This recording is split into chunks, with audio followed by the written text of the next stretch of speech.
한국전력, 요즘 주가 흐름이 심상치 않죠? 다들 궁금해하실 텐데 과연 그의 해답이 이번 분기 보고서에 있을까요? 그래서 오늘 한전의 최신 실적 보고서를 정말 속속들이 파헤쳐서 투자자로서 딱 알아야 할 핵심만 콕콕 짚어드리겠습니다. 자, 그래서 오늘 우리가 살펴볼 순서는요. 먼저 최신 실적으로 과연 돈은 잘 벌고 있나 한번 보고요. 그 다음엔 재무 건전성을 보면서 회사가 과연 튼튼한가 이걸 따져볼 겁니다. 그리고 나서 숨어있는 위험은 없을까? 리스크 요인을 꼼꼼히 점검하고요. 미래 먹거리는 뭘로 준비하고 있는지 성장 동력도 분석해 볼게요. 그리고 마지막으로 이 모든 걸 다 종합해서 그래서 지금 사는 게 맞나? 이 질문에 대한 답을 찾아보겠습니다. 자, 그럼 시작해볼까요? 모든 분석의 출발점은 바로 숫자죠. 이번 분기 한전의 성적표는 과연 어땠을까요? 가장 먼저 실적부터 아주 꼼꼼하게 한번 뜯어보겠습니다. 보시면 전력 판매장 자체는 작년 같은 기간이랑 비교해서 0.4% 늘었어요.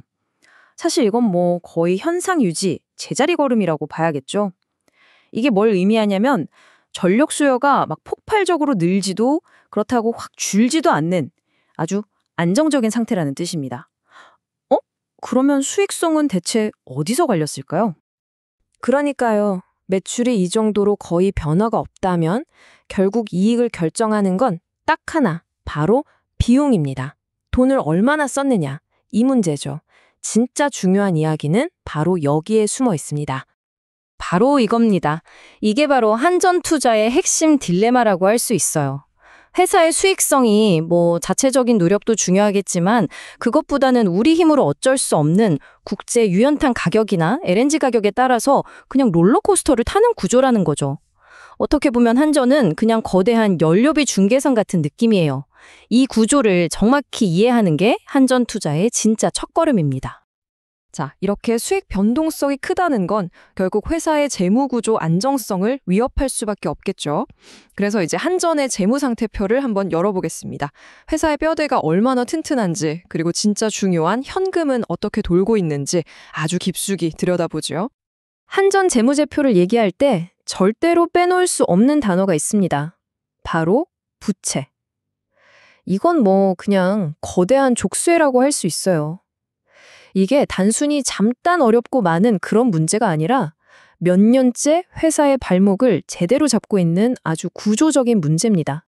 그 규모가 정말 상상을 초월합니다. 외화로 빌린 장기 부채만 무려 30조 원이 넘습니다. 30조 원이요. 웬만한 대기업 시가총액을 그냥 훌쩍 뛰어넘는 진짜 어마어마한 돈이죠. 근데 이 부채 구성을 뜯어보면 더 아찔해요. 보시다시피 미국 달러, 일본 엔화 이렇게 여러 나라 돈으로 흩어져 있거든요. 이게 무슨 뜻이겠어요? 아주 간단히 말해서 환율이 올라서 원화 가치가 떨어질 때마다 한전이 갚아야 할 빚의 무게는 가만히 있어도 저절로 무거워진다는 뜻입니다. 그냥 앉아서 손실을 보는 그런 구조인 거죠. 물론 한전도 이런 환율 폭탄을 그냥 멍하니 맞고만 있는 건 아닙니다. 보고서를 보면 전담위원회도 두고 있고 파생 상품을 이용해서 위험 관리를 한다. 소위 해칭을 하고 있다고는 하죠. 근데 우리가 여기서 딱 하나 기억해야 할 게 있어요. 이 해칭이라는 게 리스크를 완전히 없애주는 마법 같은 게 아니라는 겁니다. 이건 그냥 비용을 들여서 변동성을 좀 줄여보는 보험에 가깝다고 생각하셔야 해요. 자, 이렇게 시장 변동성이라는 큰 위험 말고도 사업 보고서 안에는 투자자라면 진짜 반드시 확인해야 할 몇 가지 잠재적인 지대들이 숨어 있습니다. 지금부터 하나씩 한번 살펴보겠습니다. 보고서에 있는 이 문구, 이게 무슨 뜻이냐면요. 소송 결과에 따라서 돈이 얼마나 또 언제 나갈지 솔직히 저희도 잘 모르겠습니다. 이 얘기예요. 우리 투자자들한테 이 불확실성만큼 무서운 게 없잖아요. 이게 언제 터질지 모르는 잠재적인 재무적 충격이 될 수 있다는 거죠. 대표적인 게 바로 통상임금 소송이나 UAE 원전 프로젝트 관련 분쟁 같은 것들인데요. 여기서 진짜 중요한 건 회사가 충당 부채라는 걸 설정해뒀다는 점입니다. 이게 뭐냐면 미래에 이 일로 돈이 나갈 가능성이 꽤 높겠는데? 라고 보고 미리 회계장부에 손실로 잡아둔 금액이에요. 다시 말해 회사 스스로도 이거 질 수도 있겠다라고 어느 정도 염두에 두고 있다는 신호로 볼 수 있는 거죠. 자, 지금까지는 한전이 마주한 좀 어두운 면, 그러니까 리스크를 주로 살펴봤습니다. 그럼 이제 시선을 좀 돌려볼까요?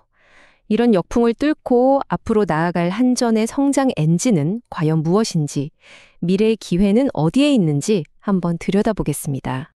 한전이 그리고 있는 미래 전략은 크게 세 가지 축으로 요약해 볼 수 있습니다. 근데 이 전략들이 그냥 나온 게 아니고요. 글로벌 에너지 대전환이라는 이 거대한 흐름 속에서 기회를 잡기 위해 아주 정교하게 설계됐다는 점이 중요합니다. 그 첫 번째 축은 바로 세계적인 수준의 원전 기술력입니다. 최근에 체코 원전 사업 우선 협상 대상자로 선정된 것처럼 이런 굵직한 성과들이 바로 그 기술력을 증명하고 있는 거죠. 두 번째는 정부 정책에 발맞춘 전략적인 전환인데요. 바로 청정수소 발전 의무화 제도, 줄여서 CHPS라고 부르는 제도입니다. 이게 뭐냐면 발전사들한테 앞으로는 의무적으로 일정 비율 이상을 수소나 암모니아 같은 깨끗한 에너지로 발전하세요 라고 하는 거예요. 한전 입장에서는 이게 새로운 기회이면서 동시에 또 하나의 도전 과제가 되는 셈입니다. 그리고 마지막 세 번째 축, 바로 K-그리드 기술 수출입니다. 이게 그냥 전기를 만들어서 파는 걸 넘어서요. 예를 들면 UAE 해저 송전망 사업처럼 안정적이고 효율적인 전력망을 통째로 구축해주는 이 최첨단 기술력 자체를 해외에 파는 훨씬 더 부가가치가 높은 사업이라고 할 수 있죠. 자, 그럼 지금까지 살펴본 이 모든 것들이 지금 이 시점에서 투자하는 우리에게 과연 어떤 의미를 가질까요? 한번 깔끔하게 정리해 보겠습니다. 지금까지 우리가 살펴본 모든 데이터를 쭉 종합해보면요. 결국 투자자들은 이 하나의 질문에 스스로 답을 해야 합니다. 이 모든 기회와 리스크를 고려했을 때 과연 지금 한전에 투자하는 것이 합리적인 결정일까? 결론적으로 보면 한전 투자는 딱 양날의 검 같아요. 한쪽 날에는 세계적인 기술력을 바탕으로 한 엄청난 성장 기회가 있지만 다른 쪽 날에는 거대한 부채와 외부 변수라는 아주 치명적인 리스크가 딱 버티고 있는 거죠. 그래서 바로 여기가 핵심입니다. 한전의 주가는요, 회사가 얼마나 열심히 일하느냐, 이것도 물론 중요하겠지만 그것보다 정부가 전기요금을 어떻게 결정하느냐, 그리고 국제 연료 가격이 어디로 튈지 모르는 이 변수에 훨씬 더 크게 좌우될 수밖에 없는 그런 구조적 한계를 갖고 있다는 거예요. 어떻게 보면 투자자는 이 회사 자체보다는 외부 변수에 베팅을 하는 셈이 되는 거죠. 결국 투자자 여러분 앞에 남는 질문은 바로 이것입니다. 글로벌 청정 에너지 리저가 되겠다는 한전의 이 원대한 비전이 지금 당장 재무제표에 너무나도 선명하게 찍혀있는 이 막대한 리스크를 전부 감수할 만큼 여러분에게 충분히 매력적으로 보이시나요? 그 판단은 이제 온전히 여러분의 몫입니다.